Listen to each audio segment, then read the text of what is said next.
So I bought my first investment property in 2008.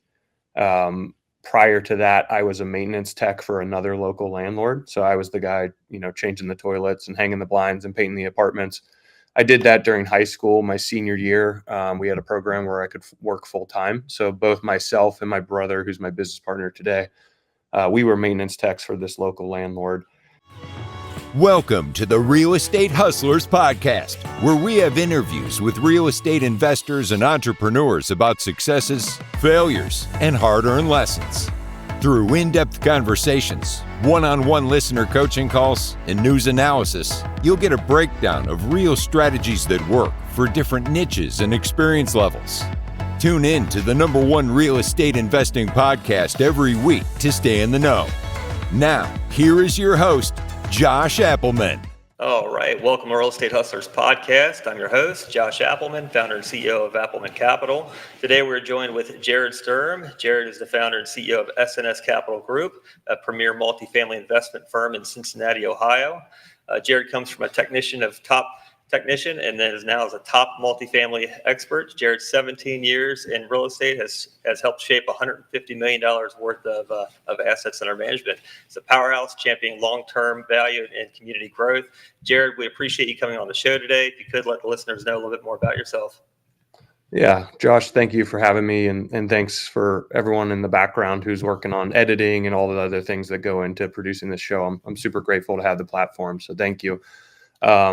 I appreciate the introduction, and I think we're, in the same neck of the woods. And so here in the Midwest and Cincinnati, Ohio, and focused on large multifamilies, but the bio is a little bit out of date because it's been 18 years now I've been in the industry. So it's been a long run and one I've enjoyed, but started as a maintenance tech, and then fast forward today have about 1,300 units in multifamily here in Cincinnati, Ohio.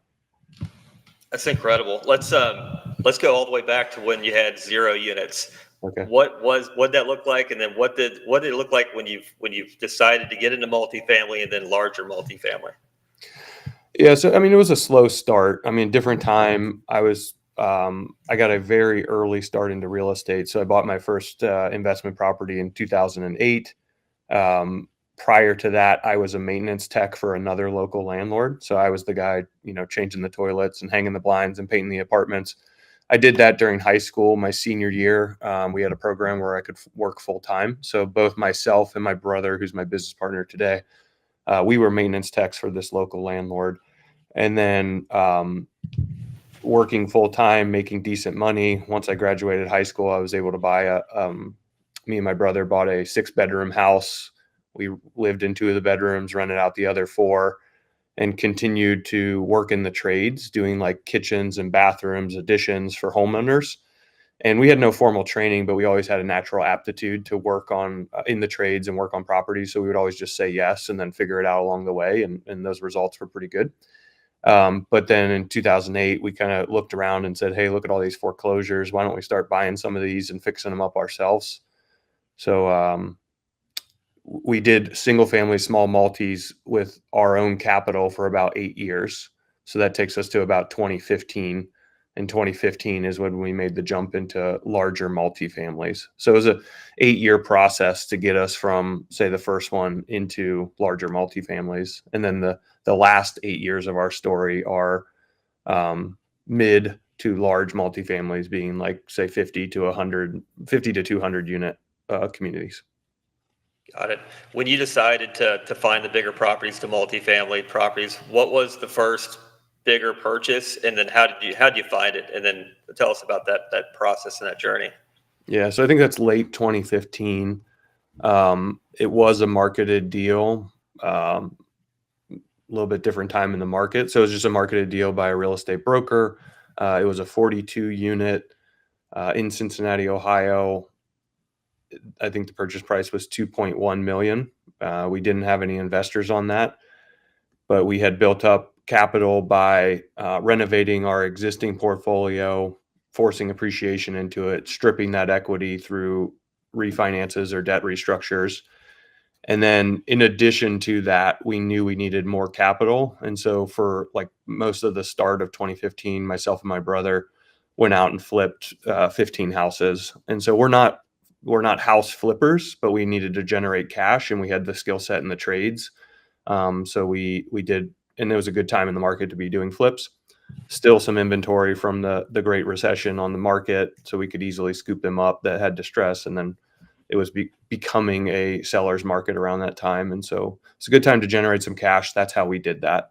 But that first one was, a $2 million transaction that there was no outside investment coming in. Yeah, those are usually those are the base hits that turn into home runs too. Hmm. When you found the property, you're going from homes, from smaller units to something of much more bigger, and figuring it out along the way. So when you got it under contract, with your skill set being in the trades, assuming you found out what the CapEx was, you found out what the repairs were needed. Tell us about that process of what you're looking for before you decide to go all the way through to closing. So I would say that what we're looking for now would be slightly different than what that first deal was. So I know you said your audience is a lot of people who may be making that transition or thinking about it. So I'll talk about going from, the small multis, the single families, to that 42 unit. A lot of people would think, with, myself and my brother's background, we were looking for highly distressed deals that we could go in and do heavy value add on. But that wasn't the case, because we're about making asymmetric bets, right? So we want to know that every bet we're making, there of course is downside. We want that downside to be less than the upside. And with at the time, that being a very large investment for us and a new venture into, call it like mid-sized multifamily, we didn't want to add those variables of the heavy distress. So it was a relatively stable deal. It had dated interiors that we knew we could go in and improve those. So call it, at the time, probably $8,000 to $10,000 per unit in like cosmetic interior renovations. But it was a 1990s built brick exterior, pitched roof, pretty predictable, all the same floor plan. And so there was a level of predictability in this transaction that was comforting to us, rather than say, let's make a giant leap into a 100-unit foreclosure with 80 vacancies and heavy distress, because it would just be, for us, it would just be too much new all at once. So our story is very organic growth, and while I got an early start, so I'm still relatively young, I think it's been slow and methodical is our approach. Yeah, and as you acquire another building, you learn a little bit more knowledge, and another building. And plus, there's a balance. There's the acquisitions, but there's also operations behind it. If you become out of balance, that's where things start to break. And you have to have the problem in order to solve it. So you have to have a new acquisition of, say, 40 units in order to solve a problem on the back end for operations. Mm-hmm. You can't solve the problem if it's not there. So that's where growth is balanced and can be methodical. You can hire before say the 90 days. Say you're going to be heavy on the front end, so you go in and hire to prepare your staff for a new acquisition. But everything can be methodical and thought out, especially on multifamily. You know what you're getting into, and they are cash flowing when you make the purchase. If there might be some vacancies, some outdated units, but buy it right. Market is cash flowing, helps serve the debt while you're making your upgrades.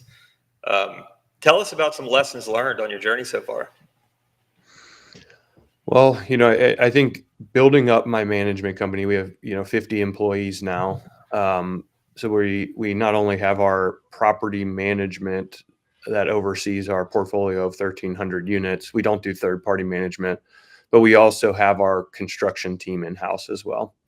And so what I've learned, and this has been applicable for all 16 years, is when we're real estate investors, we're chasing financial returns. And I think that's what gets a lot of attention on these types of platforms, is like, look how much money we can make, which is true. But I think what the point or the lesson I want to convey is financial returns are supported by on-site operations. And then a lot of people know that, but the thing that gets missed is on-site operations are supported by the people who work there. So what we've been really intentional about is building good systems and processes to allow the team that we're hiring and building to implement, but really supporting them in that journey, because that's where the thing that gets everyone's attention, the financial returns, that's where it comes from. And I think a lot of people miss that. They think it comes from the specific asset, the specific market, and I'm more long-term hold. So I'm more focused on polishing my operations to produce those financial returns.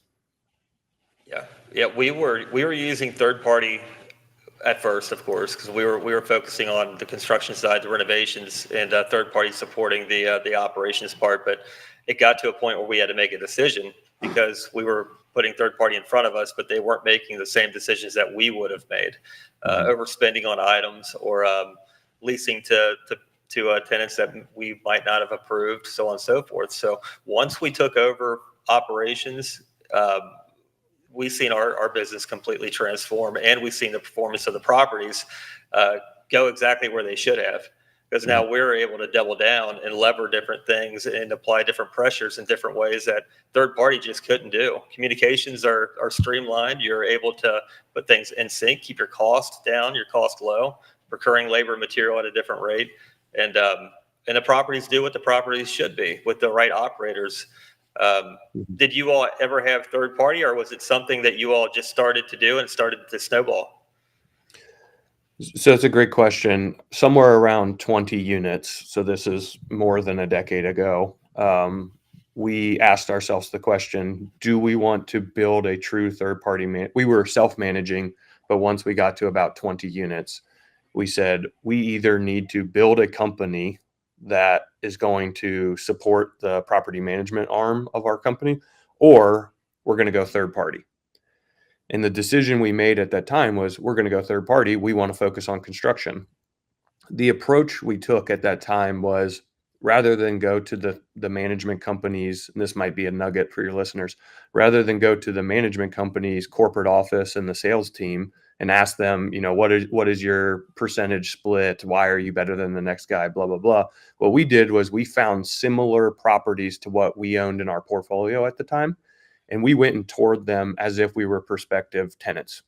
And so I wanted to see, how are they handling sales? How are they handling simple things like responsiveness? We planned to kind of test fair housing law, ask some questions to see if they would fall for the bait, things like that, to see how professional this company was. And Josh, fortunately for us, the results were so bad that we made the decision not to hand over the operations side of our business and pivot to vertically integrate. And this was, 14 years ago or so. So we have since then been building up our own management company that supports our assets. So we never did third-party management because we were testing the results from a customer's perspective and never found anyone that we trusted to hand that off to. Yeah, that's huge, and the fact that you went through those that extent, going out there to test the property manager. I mean, that's huge, because you're essentially giving your baby to someone else to manage the baby, and if they can't do the basics, that's a testament of what they're going to do. And I think that there's different ways of looking at this, because there's the syndicators that syndicate the properties, and then they hand the property off to third-party property management, which there are third-party property managers that are beyond excellent. They've got an infrastructure set up with an org chart that is massive, and they're able to support the properties at different capacities because of the resources. But at the same time, the syndicators don't have any control over the property's performance. They're relying on third party. So being an owner operator and a syndicator, in my opinion, is the most sustainable way of multifamily, the most sustainable way of being successful and ensuring success best we can.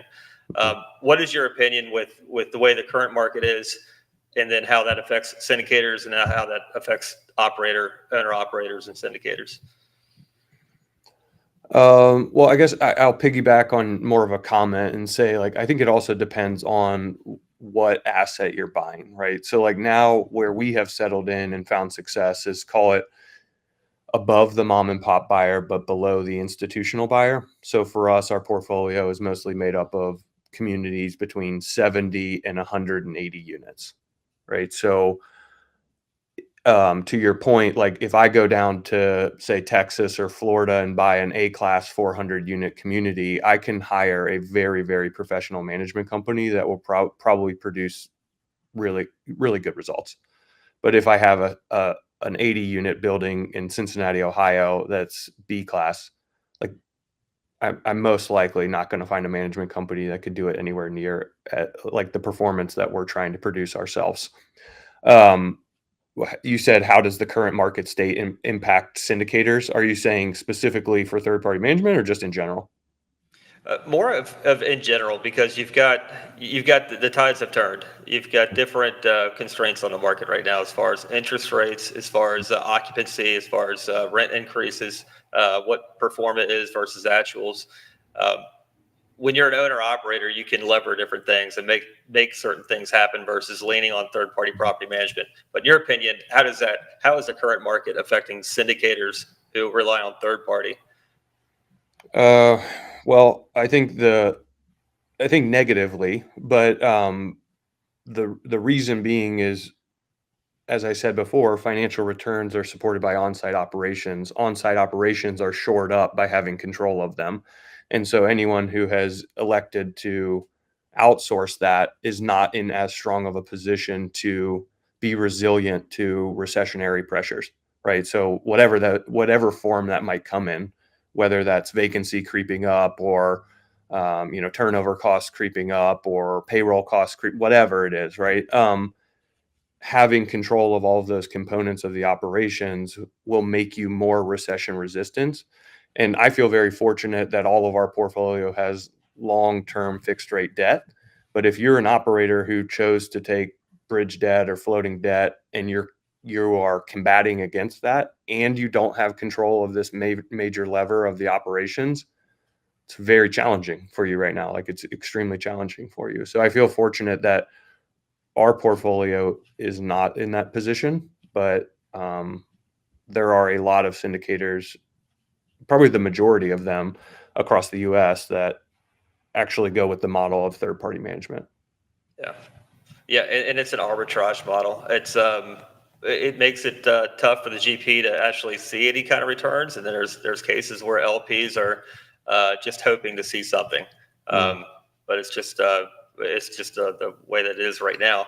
On the getting back to the operations part for the construction side, you all have all of your construction teams in house, which is you could have 1099 guys out there that are just going to the job, getting the job done, but you all have chosen to have that in house. Mhm. What does that look like on operations? And then because that's cool, that's great. I mean, that's total control of the turn cycle. Mhm. How do you all manage that, and what does it look like? I mean, it's evolved over the years. Right now, so we're buying C to B class multifamily that has distress. That distress could be like a foreclosure with a bunch of vacancies, highly beat up, or it could be just cosmetic upgrades of the interiors. But typically, our business model is not moving walls or rearranging floor plans. It's the typical, $10,000 to $15,000 per unit. All the interior cosmetics get refreshed, and that's what we're good at. So the org chart and how that business model relates to the staff that are W-2 employees is we have um, multiple project managers that oversee what we call turn teams. Our turn teams are made up of one turn lead and three turn techs, so a total of four tradesmen that are inside that apartment, led by a project manager. And so, yes, that's all handled in house. We also have five full-time cleaners that handle our common areas as well as cleans as they come off of the turnover workflow. And so we do have control of a lot of the processes, and that's intentional because, um, Josh, as you know, when trying to maximize financial returns and looking at an income statement, one of the biggest accounts that impact and trickle down is vacancy. And so controlling turnover, both from how many turns you have as well as how fast you can turn, is how we can then we have 1,300 units. As of the start of this month, we were 99% occupied.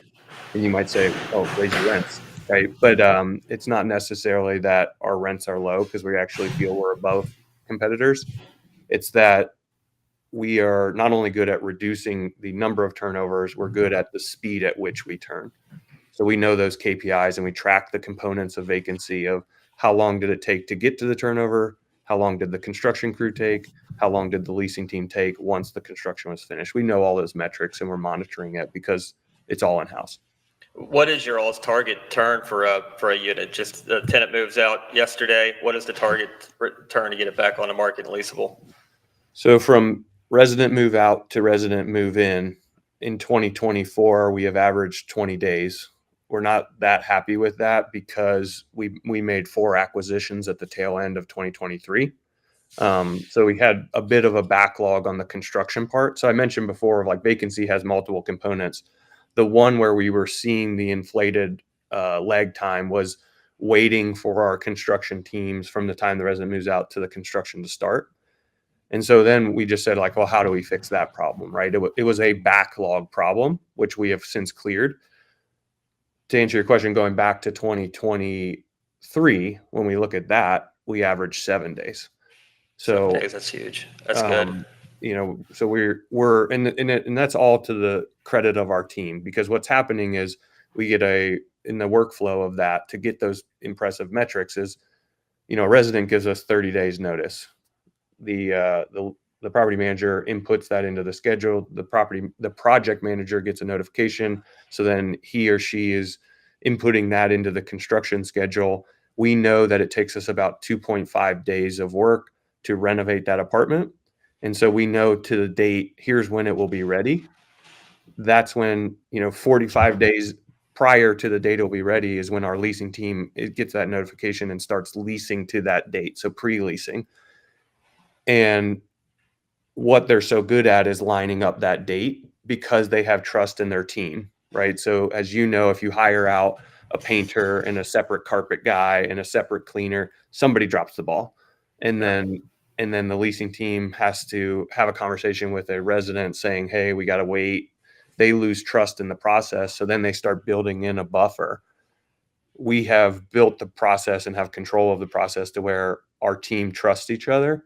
And so the leasing team is just nailing that date. The unit's ready on April 1st. They move in April 1st.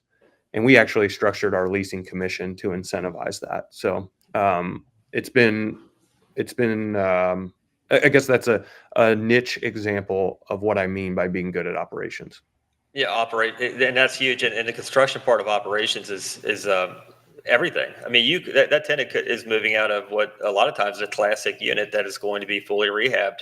And you've got carpet or vinyl plank, you've got cabinetry or refacing cabinetry, new appliances, new lights, new vanities, tub refacing. So it's putting all of those components, ordering the materials, getting them all there, logistics, getting the team set up. There's a ton of moving parts in the construction, plus getting it back online at on a timeline that isn't killing out the rent that you're never going to receive again.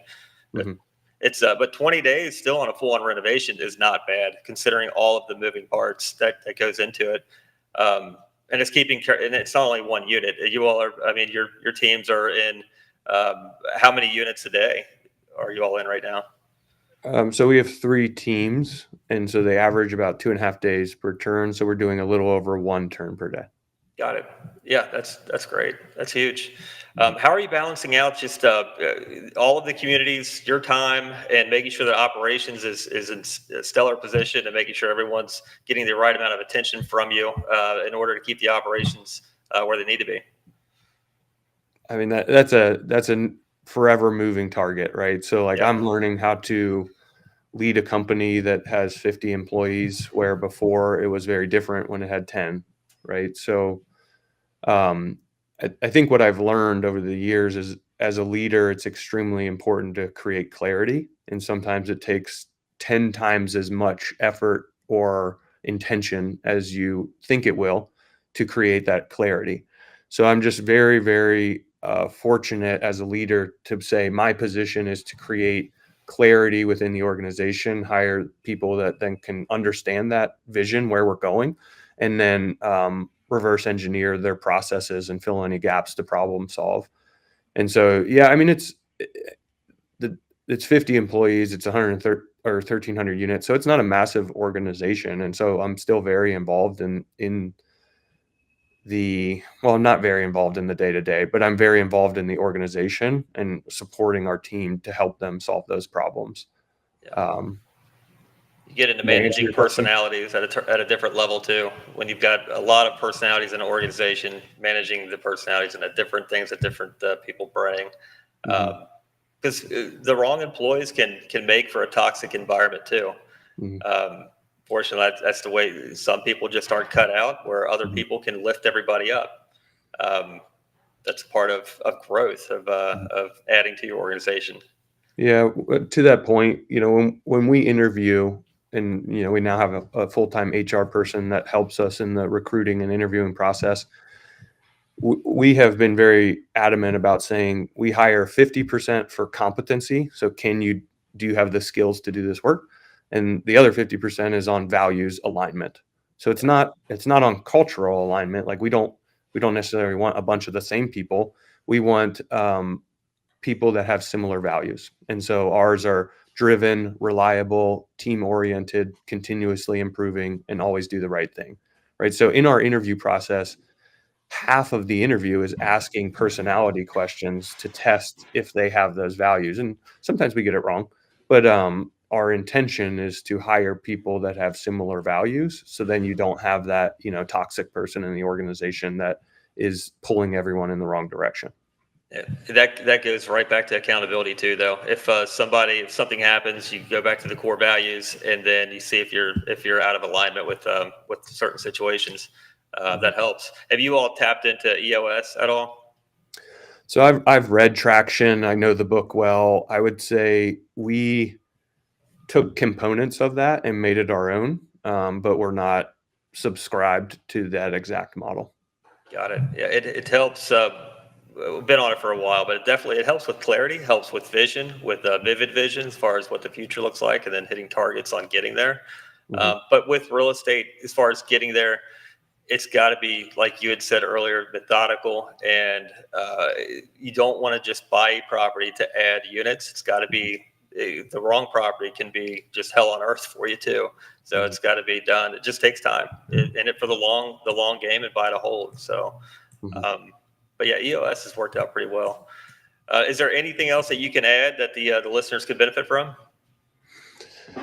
I think you asked something earlier, and I was going to say it, so I'll bring it up now. I don't remember the question that prompted the thought, but you mentioned syndicators and like kind of the state of the market, and I just wanted to voice for anyone who is considering raising money. I think one of the issues that we have currently is that syndication became quite popular. And so I just want to voice like a word of caution or a word of understanding of what it means to actually raise money. And the way I frame it in my head to hold myself responsible and understand the responsibility that comes with raising capital is that each investor, whether they're a billionaire or it's your uncle who is pulling out of their retirement account, each of them have traded some time, a portion of their life, to earn that money. And so as sponsors or as GPs, we should hold that capital as sacred as we would a portion of a person's life. So I like to think like, how hard would we work and how hard do we work as a society to save someone's life? It's like we'll do anything, right? Even if it means like, think of even like a cancer patient where it's like, I can give you one more year. What will we do for that?